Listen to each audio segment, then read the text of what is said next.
here with town historian Gordon Harris, and we're talking about illumination. Gordon has been involved in many ways over many years, but he's got something very exciting up his sleeve for us this year. Yeah. Gordon. You gave me an assignment. What are you on about? So you may wonder why we're wearing these funny-looking hats. I bought that one for me. It didn't fit. She bought that one, and it fits me. So here we are. I am today Benjamin Ellsworth. Benjamin Ellsworth was the second lighthouse keeper of our Ipswich Light. We had a wonderful lighthouse at Ipswich. You know all about it because you created this amazing replica. Can I jump in? Sure. There was a lighthouse that stood on Crane Beach for over 100 years until the Great Hurricane of 1938. And during the Great Hurricane of 1938, the Edgartown Lighthouse on Martha's Vineyard was devastated and destroyed.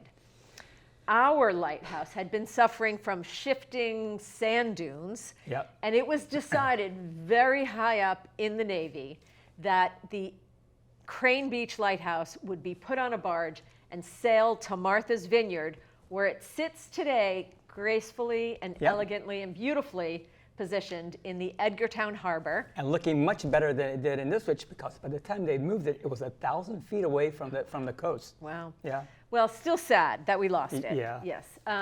So it was reimagined, refabricated, if you will, for the 100th anniversary of the Crane Beach Day.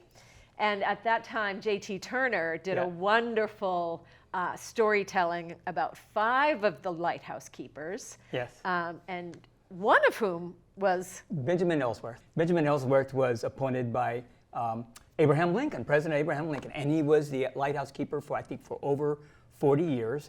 His wife died soon after he was appointed, so his daughter Susan worked with him for the entire time of his life until he died.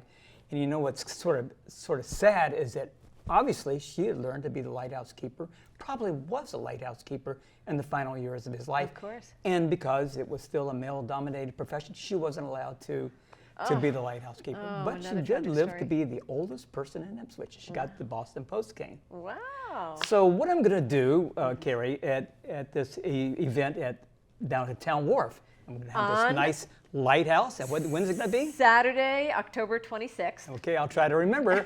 I'm going to be Benjamin Ellsworth, and a little bit more than that, I'm going to tell a few stories about the guy who was really brave. He got a number of commendations for saving people's lives. Wow. And there were these awful storms where shipwrecks would happen right off the coast of Ipswich. One in particular where the whole town of Ipswich seemed to jump in and try to save these people's lives. Wow. And the ones who died, they had a long procession, and they're buried at our old burial ground. Oh my goodness, wow. Yeah. Well, jokingly you said that you would try to remember the date, but lucky for us, you don't have to, because Gordon Harris, the town historian, also keeps an amazing website, which is HistoricIpswich.net. Which is the official landing page for the Ipswich Illumination schedule and beautiful lineup with lots of information and links about all the things that are going on for the entire Ipswich Illumination 2 weekends. Yeah, it's going to be amazing. It's going to be the best illumination yet. Oh my. Yeah.